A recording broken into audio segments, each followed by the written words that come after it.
Alrighty, I done dropped one down there. Ugh. Man, these bugs on this job is bad. This one here kind of got a funky layout. There's a pretty good sized belly on this hill right here.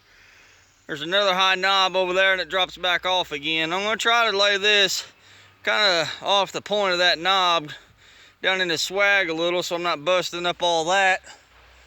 And it's got a decent top in it, so try to salvage a lot of that top by doing this, possibly. And if all fails, I'm gonna have to use the buncher to give her a little shove because I ain't got any wedges with me. The top's moving a little from the wind, but I don't believe it's gonna be enough to factor that, so hang on. This is my personal favorite little saw, other than Juicy. This is a little 460 that I've been doing myself. It's got a little bit of work done to it. Running 28-inch bar, full comp RS33 steel chain, hand filed with an 8-pin sprocket.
That worked out pretty slick.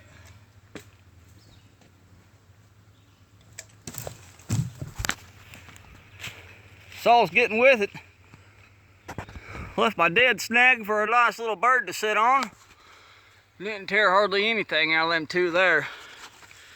Slipped it right down off that point just like I wanted her to. All's good and gonna go off to the next.